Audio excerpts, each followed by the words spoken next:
Mr. Castaneda, welcome to Atlantic Dialogue Television, if you call it like this. You're coming from an area of the world where we are facing now a lot of turmoil also. What are the reasons, the general reasons, why at this moment there are so many upheavals, protests, changes of government in South America? Well, I think there are some reasons that are common to several countries, and there are some reasons that are specific to each country. If you look at the protests that are of a social nature or social and economic nature, what you see clearly is that the decade of growth that came with the commodity boom and that ended around 2015 has not been followed by a new type of economic growth. For the people, for the masses also? For the masses and for the economies in general. Okay. So you have economies that were used to growing 3%, 4%, 5%, Chile, Peru, even Brazil, and that now are either flat growth or have had recessions for several years, like Brazil, or Argentina this year. So you have a problem of economic growth that came to an end after a commodity boom, and that always spells trouble. Then you have an issue that during that commodity boom, the traditional Latin American inequality did not diminish enough. It did come down. Which country did they achieve a diminution of inequality? Probably the one that did best was Brazil. Which is now going the other way. Going the other way, but Chile also did. They all did, even Mexico. But it wasn't enough. And so you have these new middle classes in many of these countries that are a product of these last, let's say, 15 or so years, maybe a little more, but 15 years of economic growth, of the commodity boom, that are now have levels of consumption that, lower middle class. They have a home, they have a car, they have a cell phone. They have debts. Well, that's the problem. They have all of this, but they also have debts, and they have very poor public services, poor health care, poor pensions, poor higher education, an environment that is increasingly damaged by different types of depredation, and in some countries, a really serious crime and violence problem. In Central America? Central America, Mexico, Brazil, Colombia. Yes. Chile, not so much, but also sometimes it's the change that counts. So you have these causes that are similar. Then you have specifically political issues. For example, in Bolivia. Bolivia, although the indigenous people... Well, it was electoral fraud by Evo Morales, who wanted to stay. And half the country said no. And if half the country says no and takes to the streets, you have a serious issue of mass protests, which are not of an economic and social origin. They are purely political. But the people in the street are just as angry. But the solutions very often in South America are military, like you mentioned. Bolivia, the military intervened. In Venezuela, the military keeps the government probably alive. Is that an old story, or is this a new phenomenon? It's a little bit more nuanced. In the case of Venezuela, clearly you have a military regime. In the case of Bolivia, the military, along with many other sectors of the country, asked the president to step down after the electoral fraud, but they have not taken power, the military. No, but they're there to leave the status quo. Well, it's unclear. Okay. There does seem to be a likelihood that there will be a new election in February or March. They have not taken power, so it's somewhat a different situation. That's why I say you have some things that are common, but some things which are very specific to each country. But you had in South America left-wing governments, right-wing governments changing. You have the military, not the military. What is the solution now? Well, actually, if you look at most of the countries in the region since the 1980s, there have been very few military regimes. Venezuela. No, but the military intervenes, or Well, before, not really. No, the last 25, 30 years, it hasn't been the case. You've had rotation in power between right of center and left of center, but you have not had any authoritarian regimes except for Venezuela. Yes, unquestionably. Of course, Cuba, which has always been the same thing. But in a series of countries like Brazil, like Chile, like Argentina, Peru, etc., and Mexico, of course, since the year 2000, you have now had a certain rooting of democracy, of representative democracy at least. And this seems to be something relatively permanent. But if we look at Brazil, the changes of the old left-wing leader into jail, 6 years, 8 years, 10 years, and suddenly he's released. And suddenly, how does that work? I mean, is that political opportunities or what? Well, it's something that perhaps you don't like.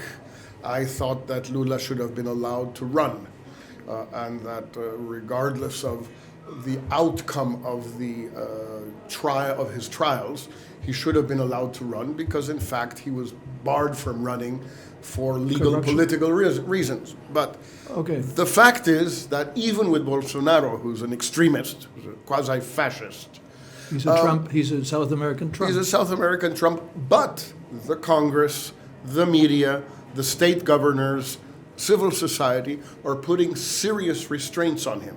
He is not being able to do everything he wants. And that's a good sign. It's a very positive sign that these transitions to democracy of the 1980s have taken root. And they are persisting, they're surviving. And they seem to be, some of them at least, stronger than before. Even in Chile, with the terrible repression by the police of the demonstrations, and in particular the mistreatment of women who were arrested, etc. Even there, the institutions seem to be working. They are investigating the police. They will punish the police. They have reached an agreement to write a new constitution. There will be a referendum to say who writes the new constitution. So, if you just look at... There's hope. There's hope because these things are working. But if you look at, let's say, Colombia, they had a peace process, they achieved peace, and now it is falling apart. It looks like it's falling. The FARC is re-entering into another phase, maybe a minor phase, but still there is rebellious reaction. I would say that the peace agreements did not turn out to be everything people wanted. That's why Santos lost the referendum on the peace agreements. He then modified them, got them approved by Congress, but the resistance to them was so great that Álvaro Uribe, And there are a lot of shootings. Well, there are still fewer shootings than before, far fewer. Colombia had one of the highest rates of violence in the whole region, well over, at some point, over 50 homicides per 100,000 inhabitants. Then it went down to 30, and now it's in the low 20s, which for a European country is very high. For Colombia, it's very low. So, all of this is progress. It's not sufficient. It's below expectations, but it is there. Is there a danger, since you wrote a book about our friend Che Guevara, is there a danger of rebellion of that kind in South America? Or is it uprooted, it's not possible anymore? It is romantic to even think about it. I think it is very difficult for an armed group to take power anywhere in Latin America today. I think one of the main changes, the most positive changes that have taken place over the last 40 years are that everybody pretty much agrees that you win power, you reach power through the ballot box, and you lose power through the ballot box. That has been accepted.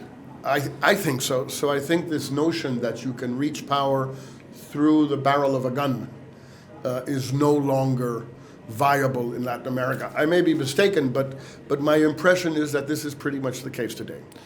Final question, because the Americans, which were known by history of aiding through the CIA and other elements, governments to fall in Nicaragua or wherever, has their behavior or their politics towards South America influenced anything?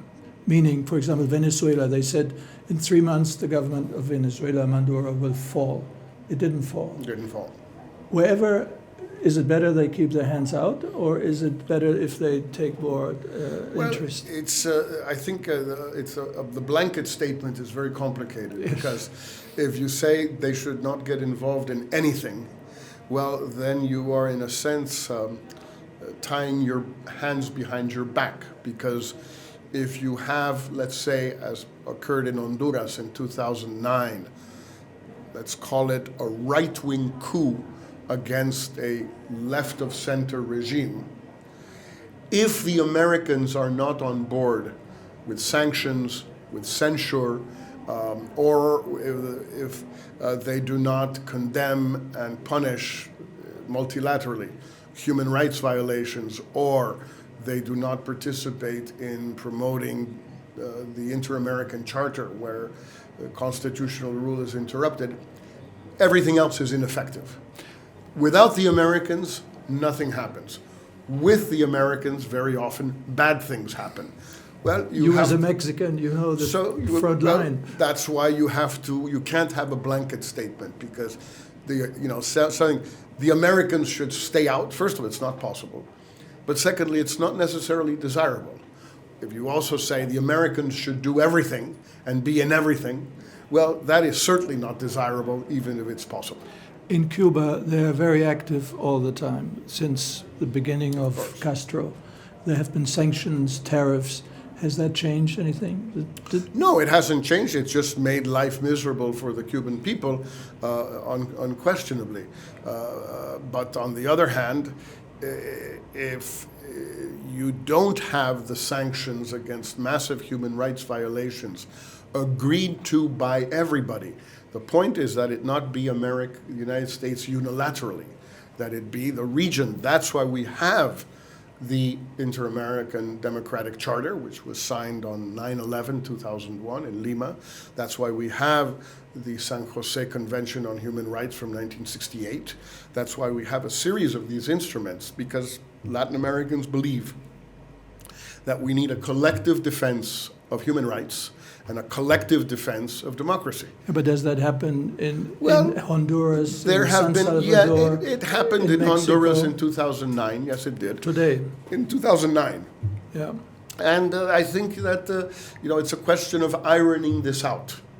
But it's a long process, and we're working on it. Thank you very much. Thank Mr. you. Castaneda. Great pleasure. Thank you, Helmut. Thank you much.